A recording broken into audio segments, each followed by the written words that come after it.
Welcome back to the gospel. We have an excellent show in store for you today. Man, what a week it's been in sports. We got a little bit of everything going on right now. I absolutely love this time of year. We got the NBA, the WNBA in their finals. We have the road to the playoffs in the NFL.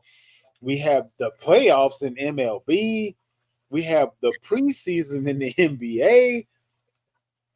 Hockey season just started. I mean, like everything is going on right now. A couple of weeks we'll have college kicking off.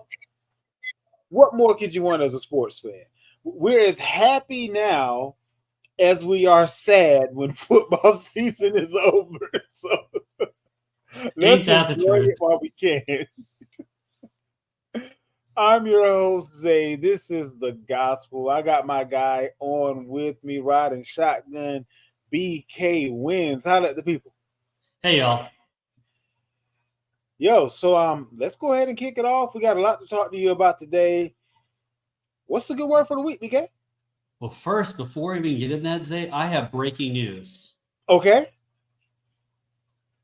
The Browns are officially moving out of Cleveland. Not But moving out of Ohio, but moving out of so can they still but be only to Brook Park. So could they become the Brook Park Browns? We shall find out. I was gonna ask you. I mean that's your home, what's your feel? Do you think that they are for namesake still kind of like Dallas moved to Arlington, but they're still the Dallas Cowboys for namesake purposes? Do you think the Browns will still be the Cleveland Browns? Will they just be the Browns? Will they be the Brook Park Browns? What's your gut feeling there? My gut feeling on that is I think they're going to do everything to try to preserve everything that they have with the team, the naming rights and everything with that.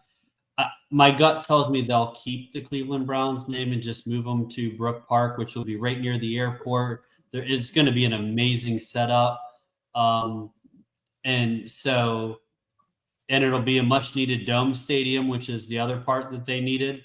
So it's going to be quite the spectacle. But I would say leaning towards they'll remain the Cleveland Browns. Gotcha. So, with that being said, what's the good word for the week? So, little quarterback questions for you, Zay. Okay. So, Wilson or Justin Fields, May or Brissett? Who you got and why? Is most of you guys out there know before you answer, just to set this up. Mm-hmm. Wilson signed in the offseason to be QB1 of the Steelers, and Drake May, of course, drafted in the first round to become the future quarterback of the Patriots. Now both Wilson and May are the starters. What's your take? How do you feel about that? Especially knowing that one involves your team. So I feel that we have two very different scenarios. Pittsburgh, you're number one in your division. You're 4-2. Fields has one turnover. You've never really leaned on the passing game to make your bones, if you will. I'm not exactly sure what more you wanted or expected, I guess is a better term, from Fields for him to keep the job versus winning twice as more as he's lost and being number one in the division. Unless there were some promises made to Wilson from the very start, and in practice, when Wilson and Fields were both on the field at the same time, Wilson was just heads and shoulders above Fields. So you know that you can get more out of Wilson than you did Fields. But the other side is, humble opinion, you're pretty much saying that we're not going to re-sign Fields and we need to figure out if we're going to re-sign Wilson, which is interesting in the fact that one is so much younger than the other, and I feel that one has a lot more room to grow than the other. So for that reason, that particular setup confuses me as far as why the young guy wouldn't be the guy that you roll with. When looking at the Patriots, it may feel like I'm talking out both sides of my mouth, but I'm not. With the Patriots setup, Brissett was brought in to be the sacrificial lamb before the first game ever started. So what changed? Did you really think the Patriots were going to be winners this year? Because Vegas didn't. Did you really think that Brissett was going to play amazingly? Because the fact that nobody else wanted him on their team says that no one really thought that. So my thing is, if you knew May wasn't quite ready, he's not quite knowledgeable enough to be the best quarterback that he can be, and the team around him isn't quite good enough to put him on the same pedestal that a Caleb Williams or a Jaden Daniels would be on, what changed? Like, what changed? Brissett beat Cincinnati. That wasn't supposed to happen. Okay? What changed?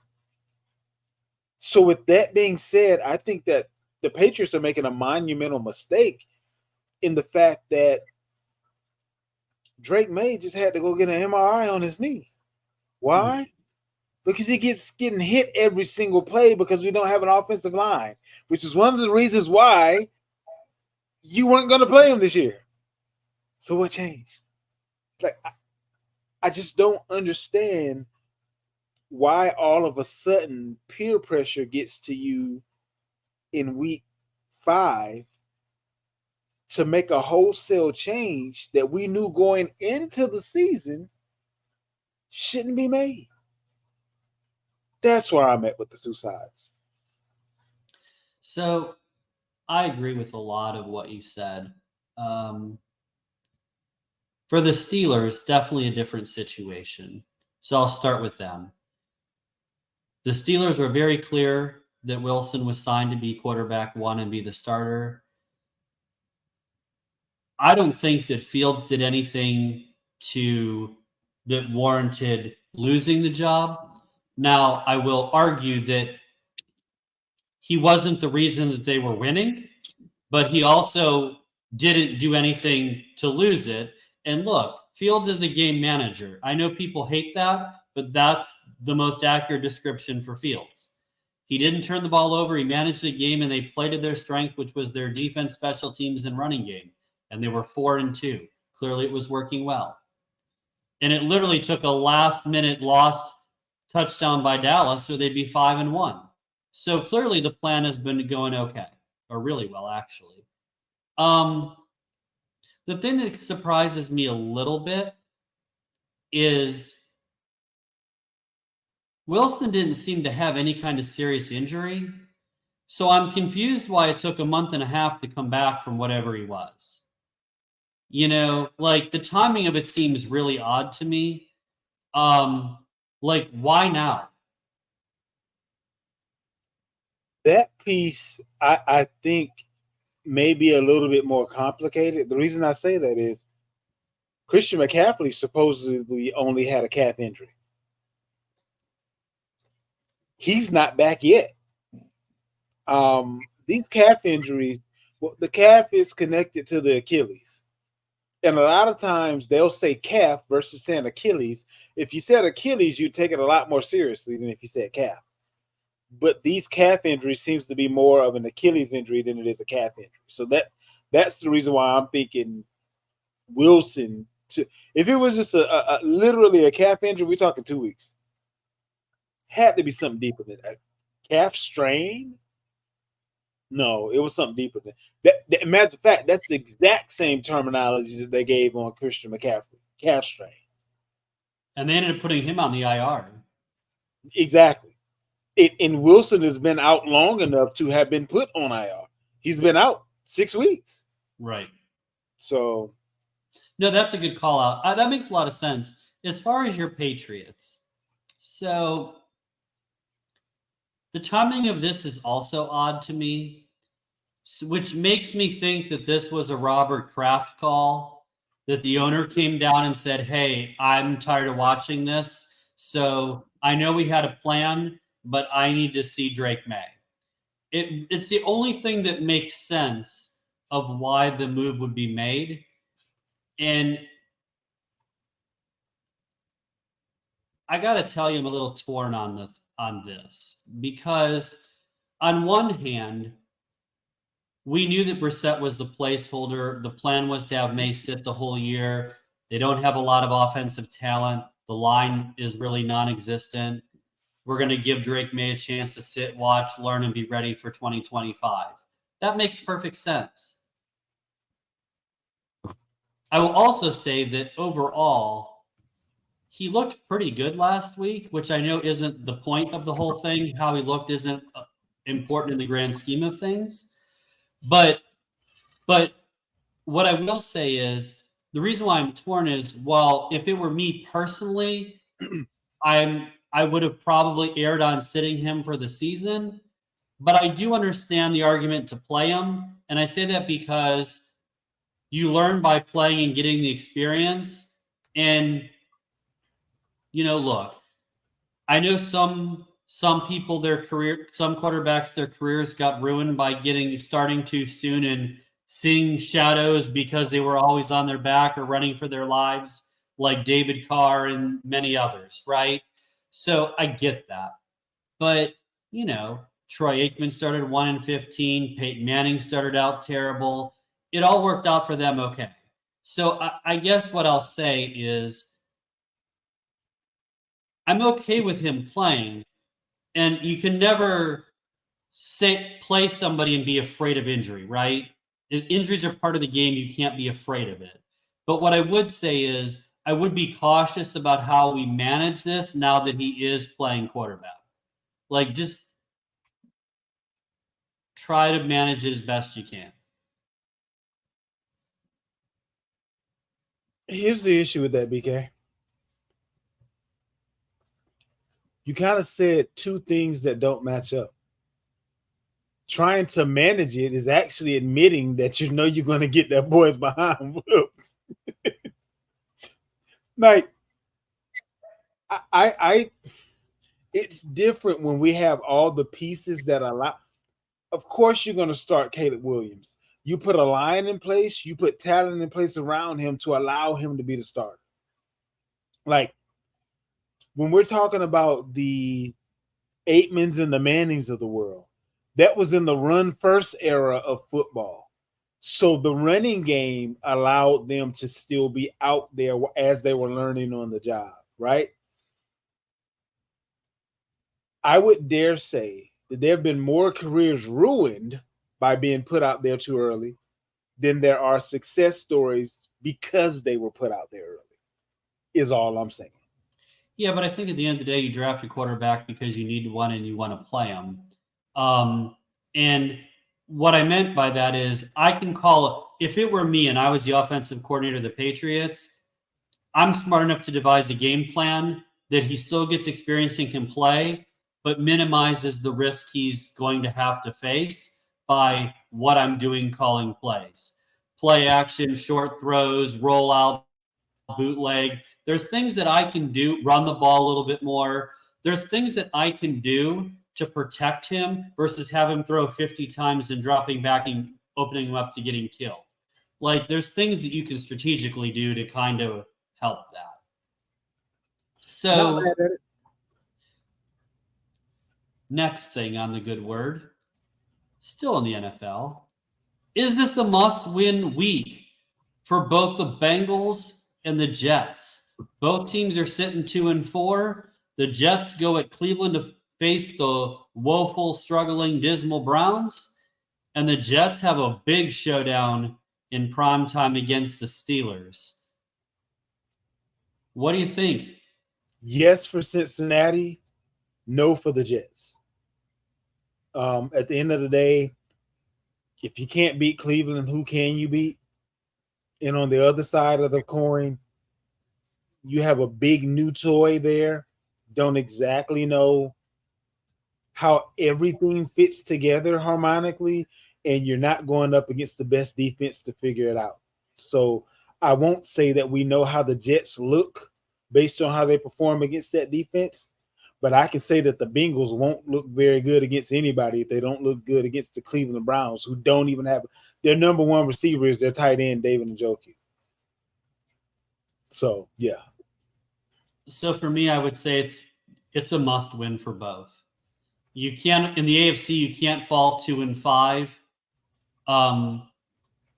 The Jets' schedule is really not very friendly down the stretch. This team can't afford to go 2-5. Well, the only reason I said that is because I don't have that much faith in the Bills. I think the Bills are going to fall back, and all they got to do is win the division to get to the playoffs. So, and they'll play each other again. So I know I got myself in trouble on our other show for this. So I might as well go 2 for 2. I think people are overestimating the Jets. The Jets are not a good football team. Making one trade, even though it most definitely helps their offense. Mm-hmm. At the end of the day, there's a reason why they projected to not make the playoffs. There's a reason why they were picked third in the division by the experts. There's a reason, and again, the Vikings were picked last and they're in first place undefeated. So take it with a grain of salt. But what I mean by that is it's very obvious in our discussions and even talking with my friends, people seem to be more optimistic about the Jets than me personally. I think make no mistake, the Bills have issues. But I think they're the best team of what's now become a pretty sorry division. I'm not mad at you with that. I just don't think that they're so good that they're going to run away with the division. I literally think that it's going to come down to their rematch with each other later on in the season. And if they were a 3 points difference this go round, and you pair Devontae back up with Aaron Rodgers, I think that gives them that 3 points. Now, we got to keep in mind that the Bills did go out and get Amari Cooper. We have to see how that marriage works out, if you will. But I do see where you're coming from, but I just think that the Jets can sneak up on a couple of teams. I don't like the matchup for the Jets, to be honest with you. Like, the Steelers is not a good matchup, but I think that they may sneak up on a couple of other teams that we don't expect them to win against. Well, one last point, yeah, I agree with the matchup. And see, this is how my mind was working with this, right? The Bills are up 2 games over the Jets and have the breaker because they won. They have a return game in Buffalo. Buffalo is a hard place to win. Any divisional road game is a tough place for anybody. So, so you have that. But then the Bills have an easy game at home against Tennessee this weekend. You'd think they'd win that. If the Jets somehow lose to Pittsburgh, which is very reasonable, a primetime game in a tough place to play, coming off of a tough loss the week before against Buffalo, right? Then they're 3 games back and lose the breaker. So essentially they're 4 back. That's going to be, that's how my mind works. I just think, and I think that's a very real possibility. I mean, look, I definitely I'm confident the Bills are going to win. The Jets most definitely, that's a pick'em game. They can win that game, but I wouldn't be banking on them going to Pittsburgh and just like, hey, this is a done deal. And that's what I was going to say too.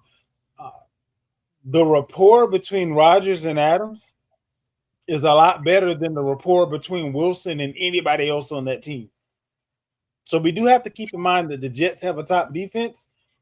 They're going against a guy who hasn't played a game yet this season and who hasn't exactly been game busters in previous games.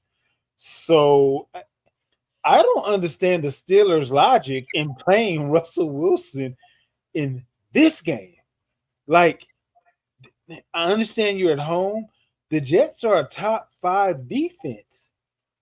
And you're going to put a guy in the game that hasn't played all season and coming off of a injury that makes him less mobile. Like this is the first time that I'm questioning Mike Tomlin's logic in his approach.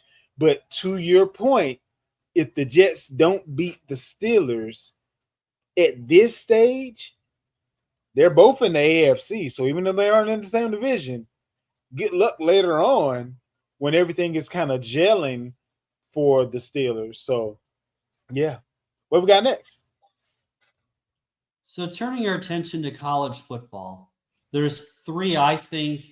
Well, there's the game, a really good game, and then there's another game that caught my attention.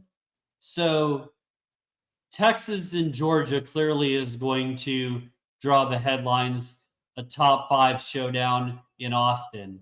But there's also Bama and Tennessee. I know Bama's your favorite team, you know, and I say that for all of you out there, that's very much not the case. So couldn't be further from the truth. But we got Bama and Tennessee, a showdown in Knoxville. Could be a de facto playoff game, kind of like Ole Miss and LSU last week. Both one-loss teams, both struggling. And then undefeated Miami. They were able to, the refs saved them 2 weeks ago. Cal saved them last week. Well, 2 weeks ago, I guess, because of the bye, they were off. So 3 weeks ago and 2 weeks ago. But Miami travels to Louisville. Jeff Brom, 9-2, is a dog. He's really good in these situations. What are your thoughts on these 3 games, and who do you have winning each of these? Give me Texas over Georgia, Bama over Tennessee, Louisville over Miami, unless the refs save them again. Texas just feels like the best team in college right now. Tennessee feels like the darling story, the underdog champion that has a right hook that can take out anybody if he can land it. But Bama is, if Bama were going into this game undefeated, I would pick Tennessee. I'll put it that way. Bama's going into this game feeling like they're the underdog that they aren't. And that's very dangerous for Tennessee.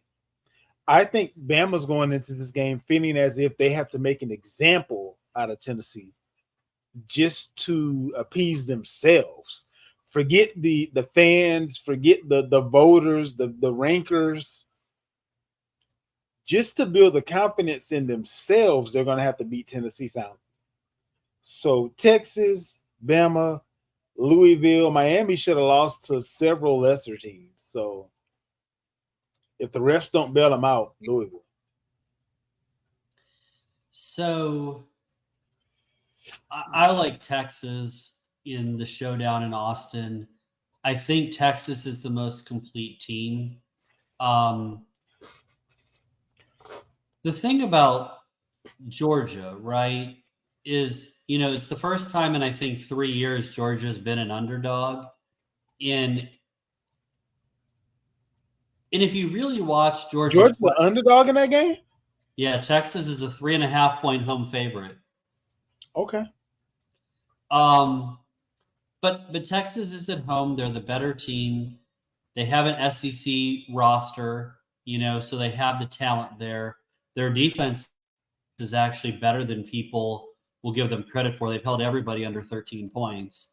And here's the thing about Georgia. This isn't the same Georgia team Kirby Smart's had. Their defense isn't as good. Carson Beck hasn't been playing great. They're not dominating the line of scrimmage like they're used to. Their wide receivers aren't nearly as good as what you're used to. So, look, make no mistake, Georgia's a really good team, but they're not the dominant team that we're used to. Yeah. And I think it's just going to be a tough spot for them. I think Texas will win that game, and they're going to be very motivated for this. So I like Texas there. In Bama, Tennessee, I won't spend a lot of time other than I agree with you. I like Bama. The one thing I'll say about Tennessee, remember when they were playing like Chattanooga and these directional schools and they were scoring like 65 at will, and then all of a sudden they got into conference play and they can't score? All of a sudden their quarterback, which I've been concerned with the whole season, it's one thing when you're rolling up Kent State and Chattanooga. It's a little different when you're playing, Oklahoma and Arkansas and SEC schools. I just think that Tennessee is going to have a hard time moving the ball. They were a no-show in the second half against Arkansas and lost. They were behind 3-0 at halftime at home against Florida. And Florida somehow had the ball 4 times in the red zone and scored 3 points. Like, that game should have been done at the half. So I just think Tennessee, while they'll be up for it, they're just not as good. Give me Bama. And in the last one, I do like Louisville. Brom's proven as a home underdog that he's really good at getting his team up for these games. And while their defense isn't very good and Miami will score points, Miami's really good on offense. As good as Miami is on offense, that's how bad they are on defense. And wait, we agreed on everything, BK? Listen, I don't like it. But when you're right, you're right. What do you want me to do? Touche. BK, I want you to give us. You'll probably mess it up later, so don't worry. Give us our look. I'm so excited over this one. Rarely in sports do you have a can't lose situation, and it's a can't lose situation for the both of us. So I'm going to go ahead and let you give our MLB playoff breakdown. We just saw the ending of one game that is our can't lose situation. And I'm glad to see some good baseball between these two teams. And I'll feel a ping of disappointment and excitement no matter which way this goes. But talk to the people a little bit about the playoffs right now in baseball. Yeah, so first we'll start with the series you didn't mention, which is the game going on now with the Dodgers and the Mets, right? Who cares about that? Go ahead. East Coast, West Coast. But, the Dodgers were dominant in game 1. They were dominant again in game 3. The Mets took it to them in game 2. Dodgers up 2-1 at good old Shea there in New York. The Mets down, it looks like, tonight in game 4. This is a really must-win game. You can't go down 3-1 and try to pull that off against the Dodgers. But so that I don't lose my co-host, we'll segue back over to the series that really matters, which is the Yankees and the Guardians. The Guardians played uncharacteristically sloppy in the first 2 games in the Bronx. New York took it to them. New York pitched better. They hit the home balls out of the ballpark. Really, no game really gave any chance. I know game 2 kind of got a little dicey, but at no point, if you watched that, did you really think Cleveland was going to win games 1 or 2?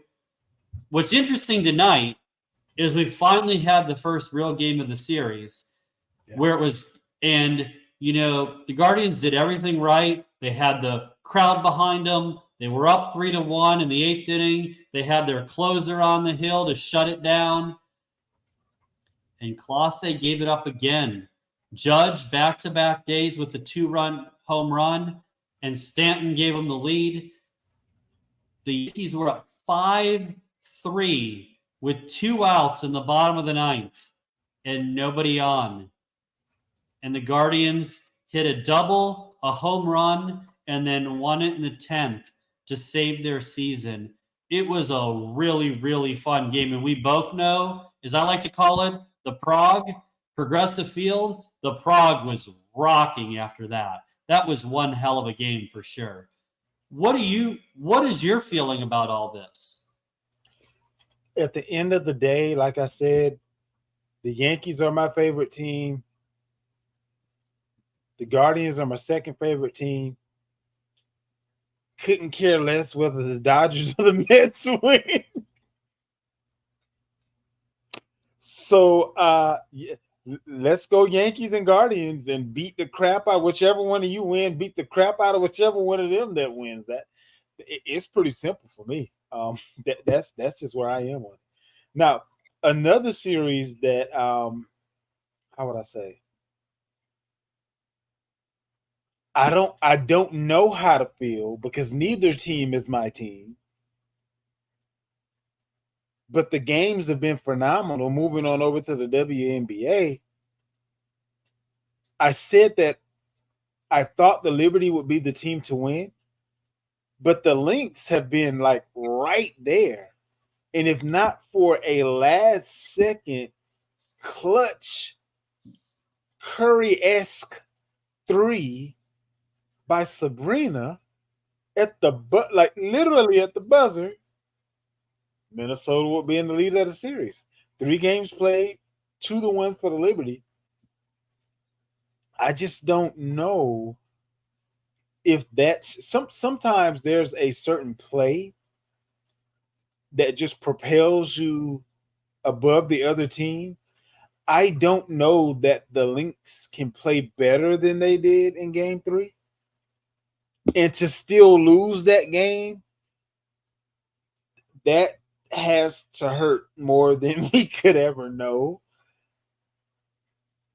And for the Liberty to pull that game out of their behind, knowing they didn't play their best basketball, but were still able to lean on one of their better players, I gotta feel like the momentum, as well as the most win. And this isn't a 7-game series as you would see in the NBA. Just so we're on the same page, it's a 5-game series, right? So to know that I only have to win one more game and I just pulled that game out of my behind, what if I actually play better than them next game? There's no way we should lose, which is why I again feel that the momentum goes to the team that I said would probably win from the start, even though I like the other team better. But to be clear, the Fever is my favorite team. So selfishly, I'm rooting for the Liberty because that's a BK best bet. And we did have the Liberty winning that series in the title. Look, the Liberty are the better team, although the Lynx have played terrific.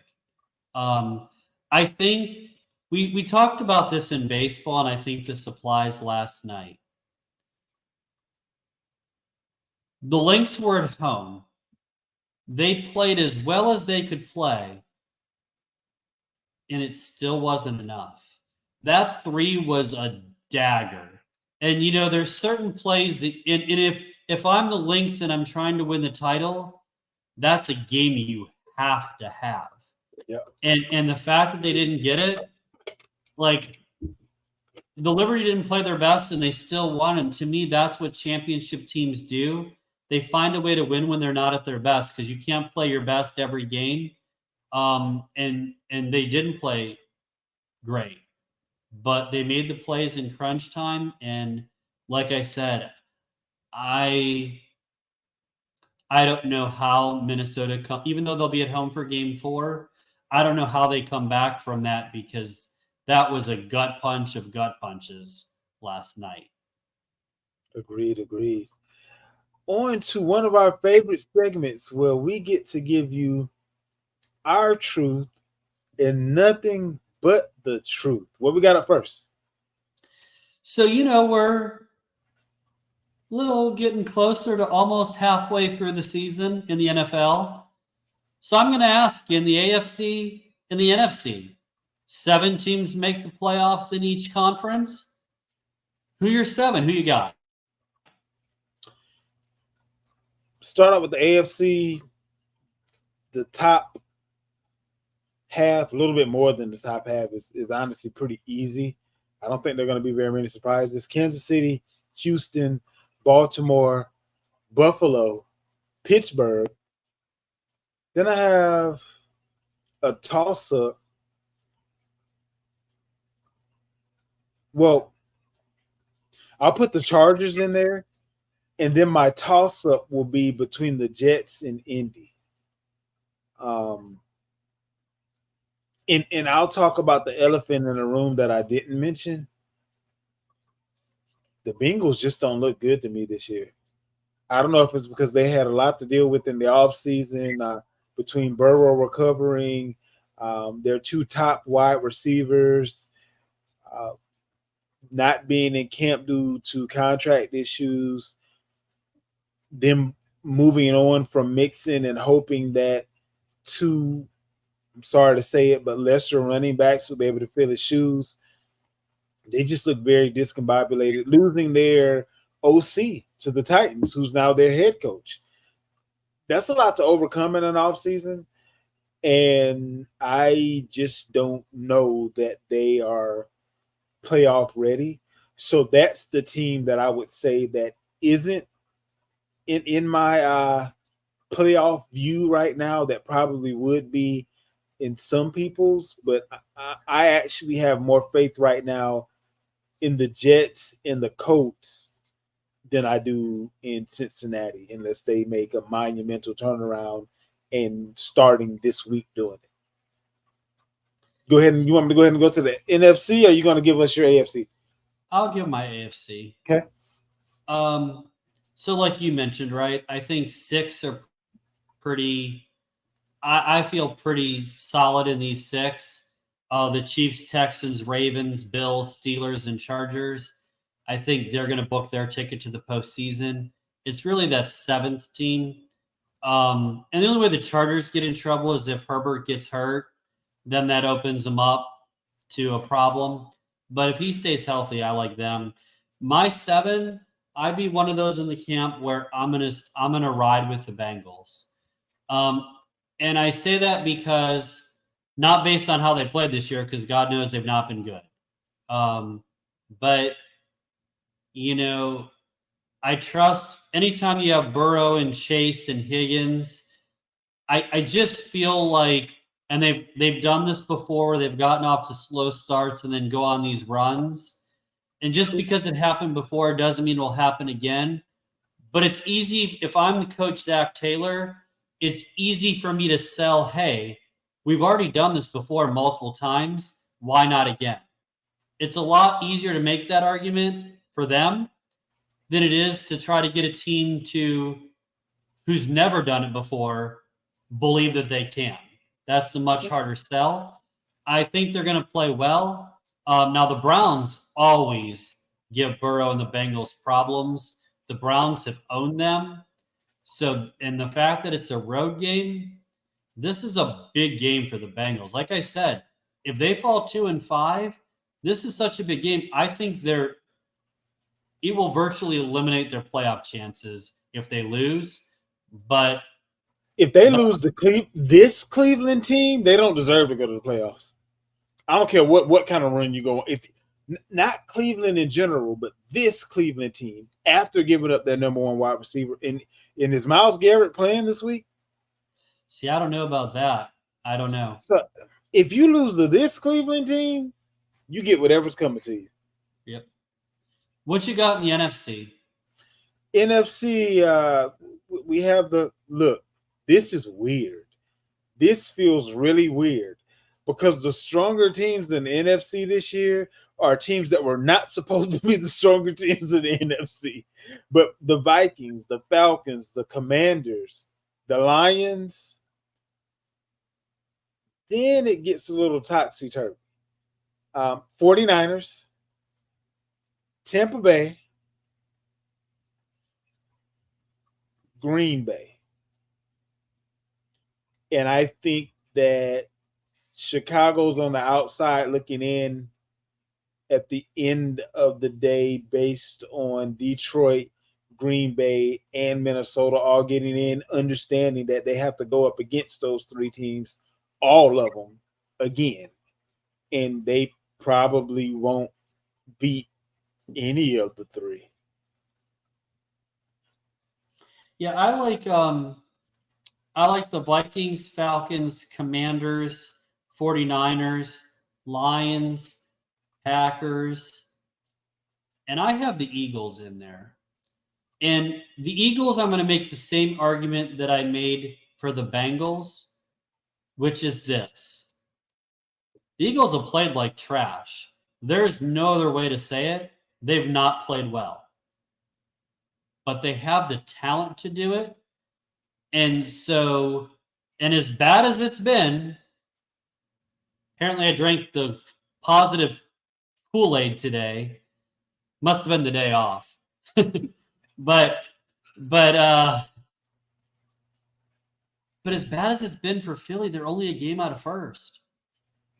Like, they're only a game behind Washington. And so I just feel like ultimately, talent-wise, they're much better than the Giants, and they're definitely better than Dallas.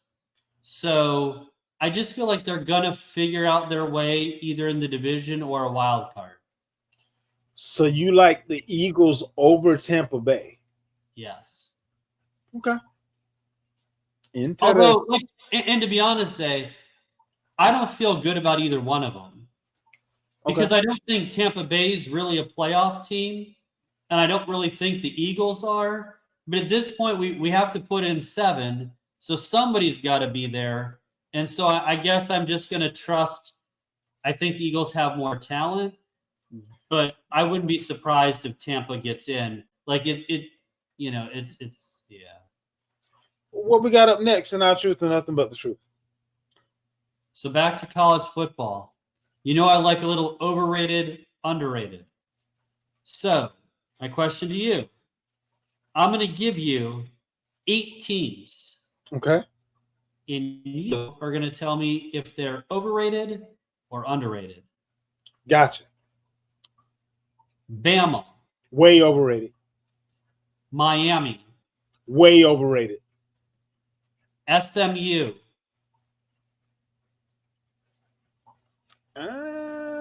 Underrated? Slightly. LSU.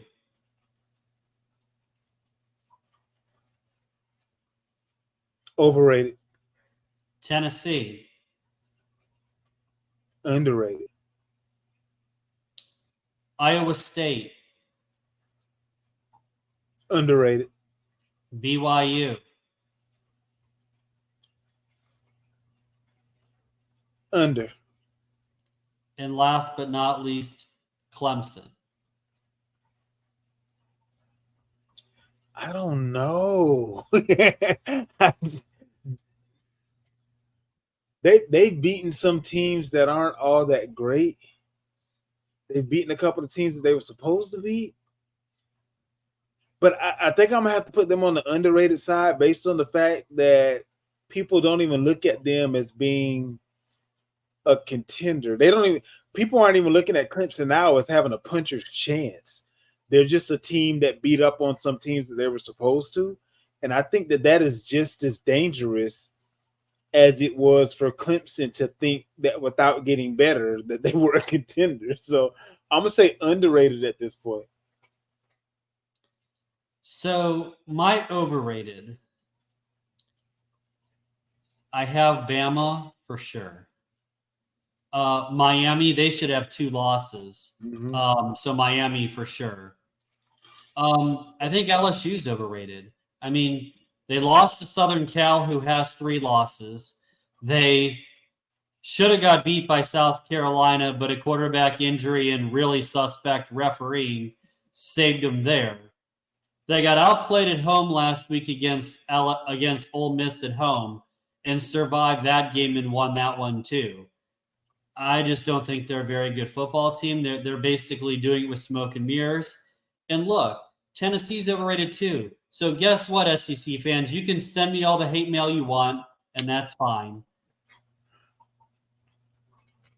But at the end of the day, look, Tennessee played – they were a no-show in the second half against Arkansas. They played absolutely terrible against a below-average Florida team. Why would I feel good about them now that they're playing meaningful competition? And the sad part is they're struggling against the bottom of the SEC. Like they're not even playing good teams and looking bad. They're finding the worst teams and looking bad. No, get out of here with Tennessee. My underrated, BYU. I've been on BYU for 3 weeks, both in betting and in terms of the team. They're undefeated. They have pounded quality teams. Arizona, Kansas State. These are teams that were ranked at some point this season. Again, you know my rankings before October 1st. That's a story for a different day. But they're beating teams that are far better than anybody that Tennessee has beaten, or even Clemson for that matter. Iowa State. Look, Iowa State, each week I doubt them, and each week they beat whoever they played badly. It's time to give them their flowers. Iowa State's played really well. Clemson.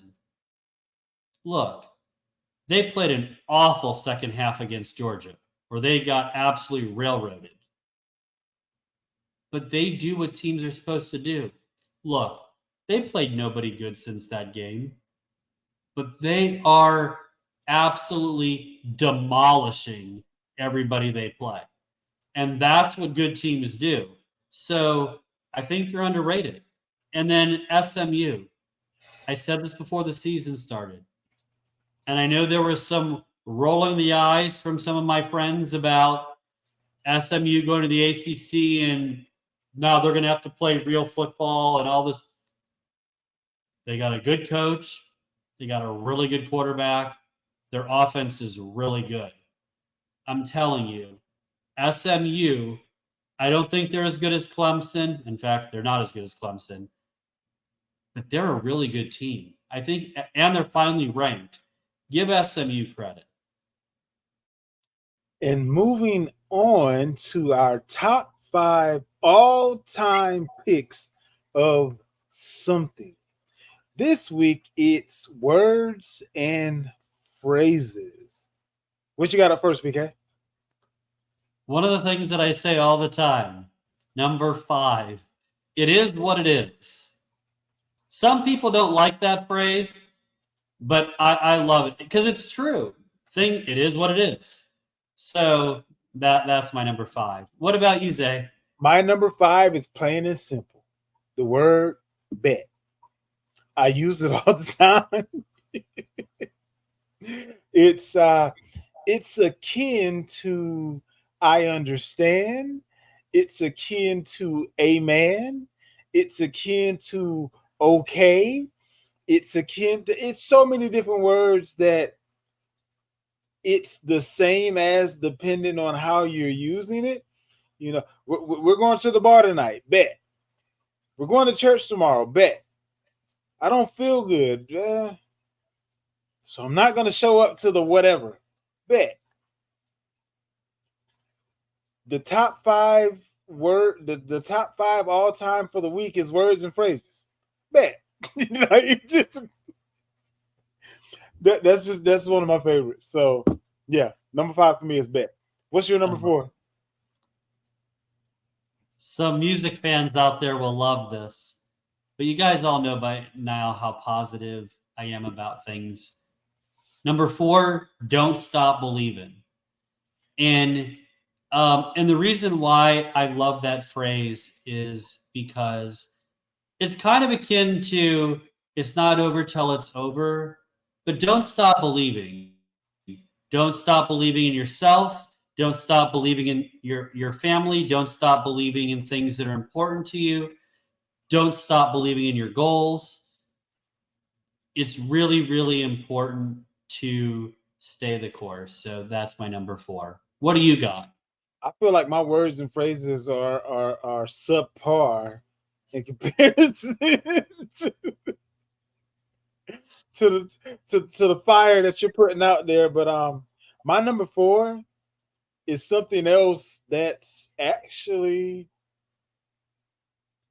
a synonym almost for the word bet, but it's 2 numbers, 10-4.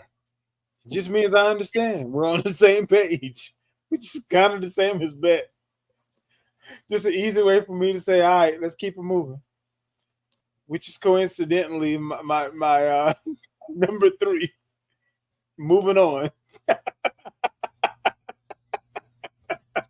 I see So what we you got did there. bet 10-4 Yeah. and moving on from me. What is your next two? You really brought your A game this week, Zay. I'm just saying, like, I'm other than when speaking on sports, I'm one who feels that efficiency is better in wordplay. I get it. Moving on. I mean, that's definitely true. You're definitely the concise one, and I'm very much the wordy one. Kind of like on this show. My number 3. I'm going to totally sound like a coach here, but it plays a role in life, my mentality, sports, work, and what we do for a living. But trust the process. You know, like this, it's really important to, you know, stay true to yourself and trust what you're doing. You have to have belief in yourself and belief that whatever I'm doing is towards my greater goal, and to trust what you're doing will pay off. Number 3. My number 2, as we move on, my number 2 is a phrase made popular down south that can again mean a multitude of things. And I'm noticing a pattern here with a couple of my ideal phrases or words.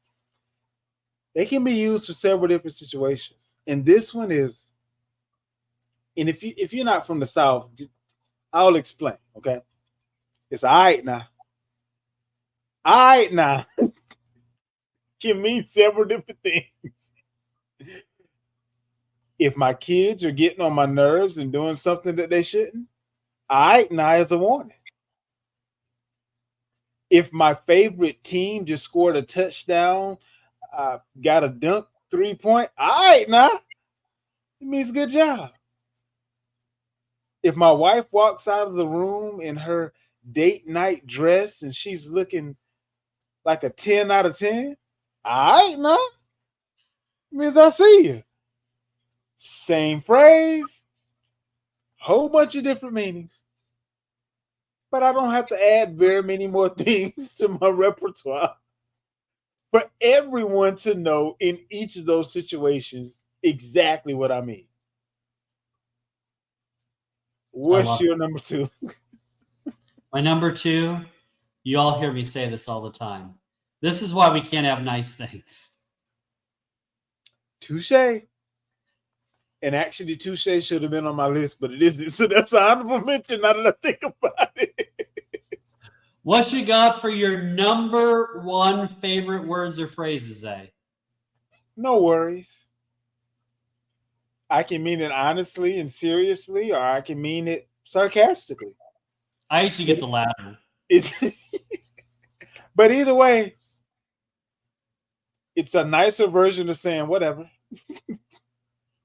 No worries. Hey, Zay, I messed up. No worries. Hey, we didn't quite hit the numbers that we thought we were going to hit for the day. No worries. Hey, I said that we were going to go here, but actually that trip is canceled. No worries. My version of no worries simply means it's over and done now, so why am I going to cry over spilt milk? Moving on. Bet. 10-4. My number 1, which is obviously one of the most powerful things that you can say, is I love you, right? But Of not. course you would, BK. Just make me look horrible. Go ahead. Listen, one of us won the championship for this segment, and I'm just saying.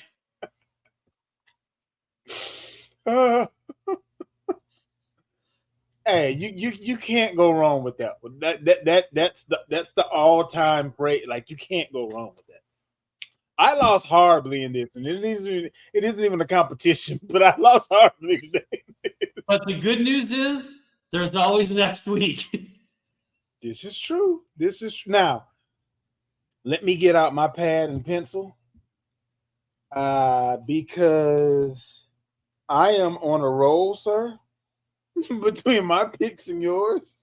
And I am looking forward to this week's BK's Best Bets. What we got for the NFL? So, real quick,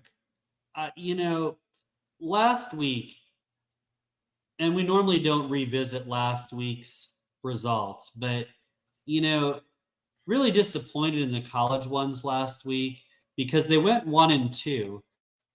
The Vandy one, we called that one, and not only did they cover, but they won outright. That one seemed like a no-brainer. That I don't even know why that line was that line. But nevertheless, thank you for the free money. The ones that I'm really frustrated by, but you shouldn't be, guys, for those of you who did this. We have the Buckeyes -3 and Pitt -3. And you and I both know that I don't like losing. In fact, I hate losing.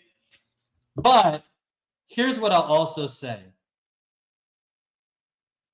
The bets were ahead through 3 quarters. Ohio State was up 28-22. Pitt was up 17-9 through 3.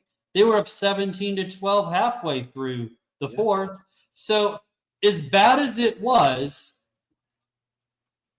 really close to being a 3-0 college day. Again, there's no ifs and buts and moral victories. But that's a lot better scenario than if we get absolutely railroaded, right? Agreed. And in the NFL, Zay, I hope you were cashing in because the NFL bets went undefeated again. And not only did they go undefeated, they all won easily. Easily.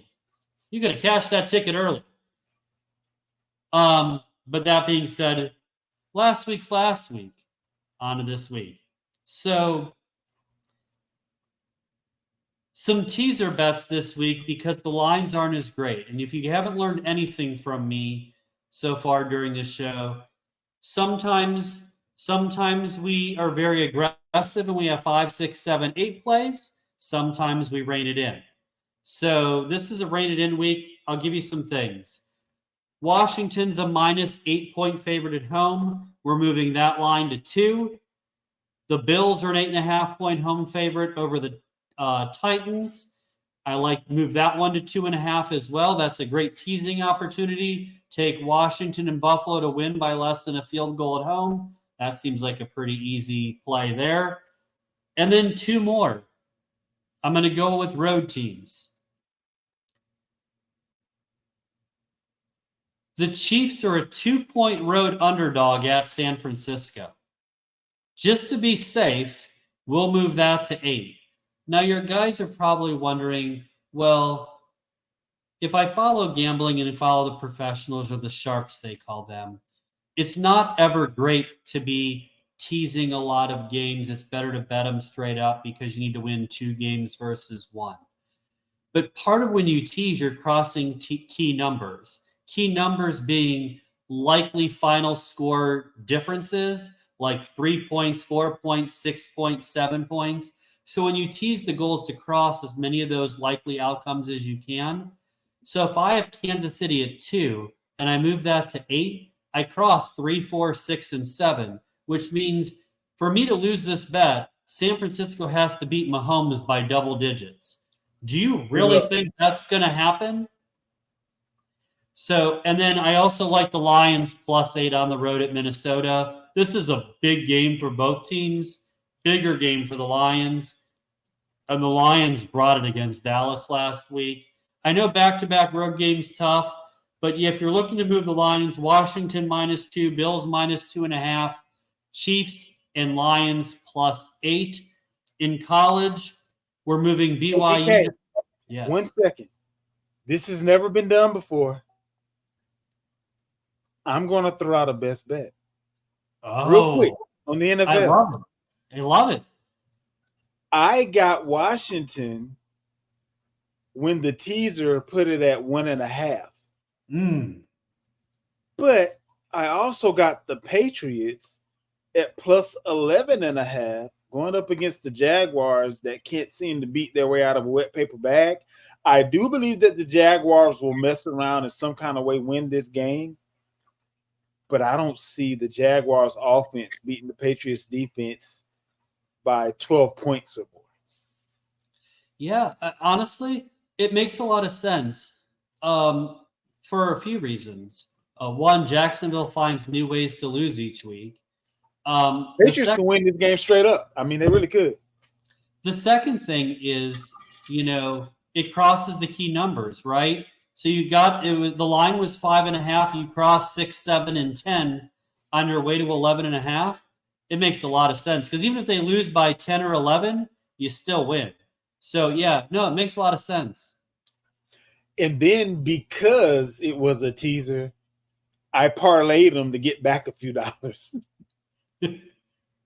So Washington minus 1.5, Patriots plus 11.5. I like it. And you've been on fire. Didn't mean to interrupt your flow. Oh, and last week, just so you know, I doubled down and doubled up my cash. So yeah, it looks like we're going to be playing with house money for the rest of the season, which is something that I've never done this far into the season. So appreciate you, BK. You're welcome. I think I'm on the official Zay and Ebony Christmas card list. Minimally a card. Minimally.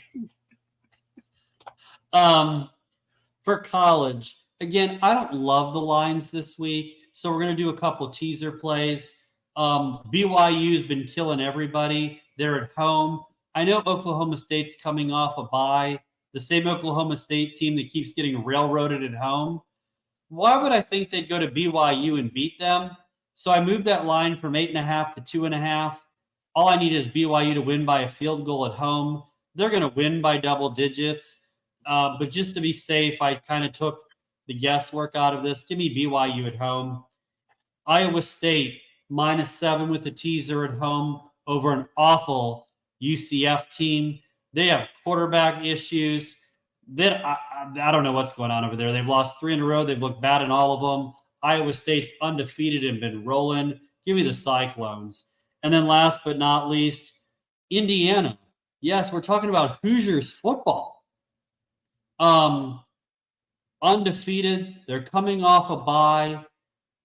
Both them and Nebraska are ranked, but Indiana's one of the 3 teams that have covered every single game this season, the other 2 being Army and Navy. So if you want to impress your friends at the bar during trivia night, Indiana and Army and Navy undefeated and having covered the spreads.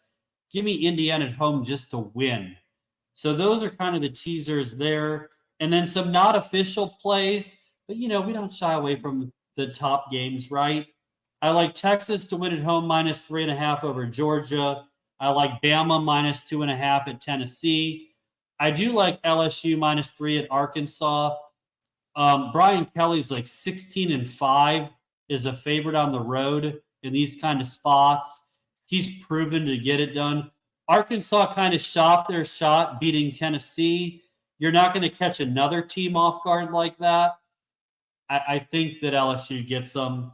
And then, like I said, I like Indiana to win at home over Nebraska. I just don't trust them to be able to play good enough football with their quarterback. I can't unwatch what I saw them do at home against Illinois, where they crapped their pants at home for 4 quarters against Illinois.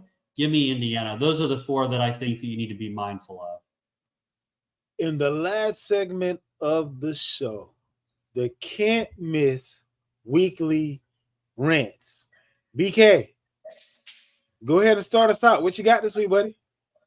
Look, I'm going to tick off some people back home today, but I am, because we're both Yankees and Guardians fans, I am all over these fan bases and these websites that they in and all the little group chats they have, right? Here's what my Cleveland friends are saying.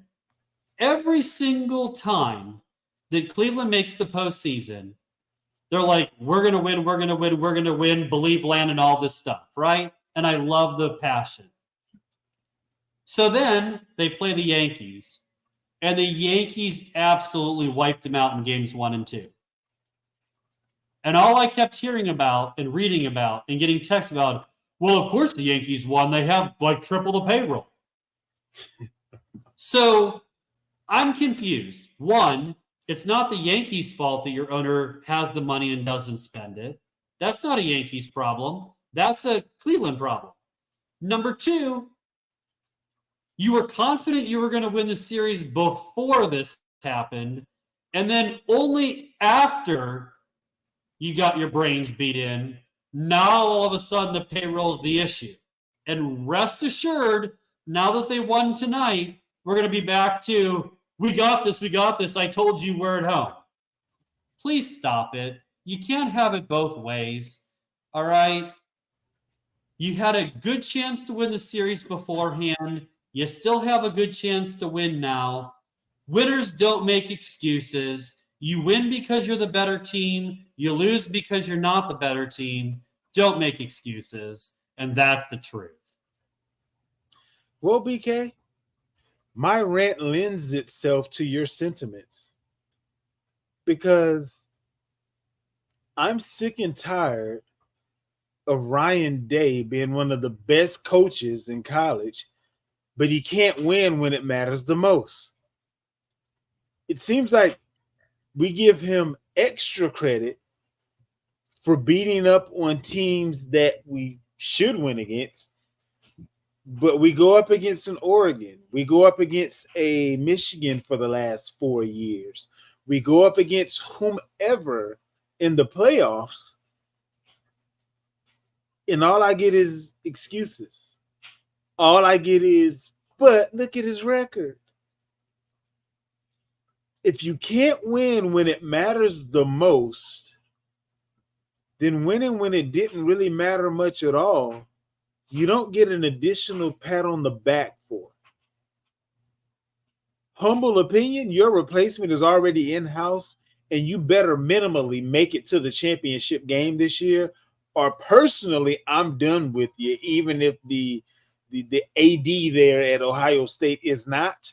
But I don't see any reason for you to bring in Chip Kelly unless there's already a wink, wink, nudge, nudge. You better win a ring, or somebody else is going to be doing their thing instead of you come next year. And it always comes down to negligence. That's the part that hurts the most. It's never, I won't say it's never. Some games we just weren't supposed to win. But then there are other games where it's just like, if you just could have done this simple thing, we'd have been in a position to win. Like reminding your fifth-year starting quarterback that you can't hold on to the ball for 3 seconds and then run for 4 seconds when you only got 6 seconds left. What are we doing? Like, how is that not the crux of your conversation? Not to mention the fact that you could have called a timeout, so you would have had plenty. He could have ran around for 6 seconds and we would have still had time to kick the field goal if you hadn't mismanaged it. He's a slightly better Mike McCarthy. Yeah, I said it, and I meant it. You can't win when it matters most, and you're always doing something stupid to cost us the game, and I'm sick of it. So it's funny, right? So I know we normally don't talk about a game or something within a rant, right? But with your permission, I'm going to make an executive thing here to comment. By all means. It's funny to me because, look, if it were up to me, Day would have been fired after last year. But what I will also say is I think people sometimes don't see the big picture or all of it.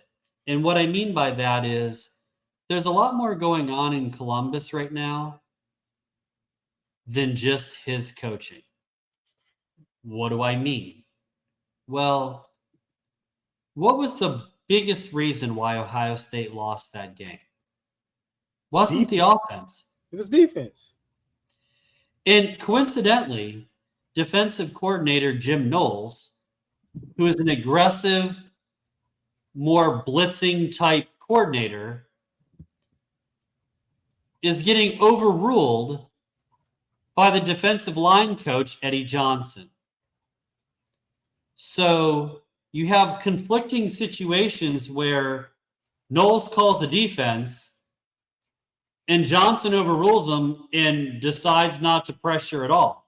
Because if you watch the game, Dylan Gabriel had all day to throw the ball. You and I could have found open receivers. That's how much time he had. And at no point did we put pressure on Gabriel. So I say But that to say, again, though, BK, that's on the coach. That's on the head coach. You got to switch it up at some point. So yes. So I say this, but I guess my comment is a couple things. Day's to blame for a couple key aspects, 3 aspects. He loses big games consistently. He didn't handle that situation where he should say, look, the D coordinator's in charge of the defense.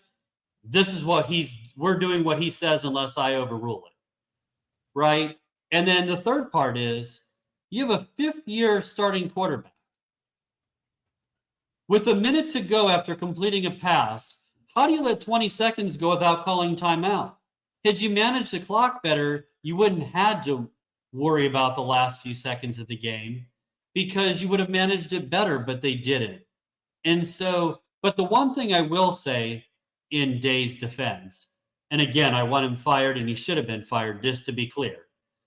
But the one defense I'll say is at least what Day doesn't do is he doesn't piss away the bad games like Urban Meyer used to do. Like, we're not getting waxed at Purdue or Iowa by 35. So, which used to happen regularly, where we'd have the one dumb game, we'd go on the road and lose by 30. And everyone would be like, what the hell? You look at the losses. Highly ranked Michigan teams, highly ranked Bama team, highly ranked Georgia team, highly ranked Duck team. Like, these are all the lowest ranking loss he's ever had is number 12, I think. Well, congratulations, Moses. You got us to the promised land. Chip Kelly's going to lead us home. And that's the truth. You guys have a great rest of the week. We'll catch up with you on Wednesday. Later, y'all. Be good.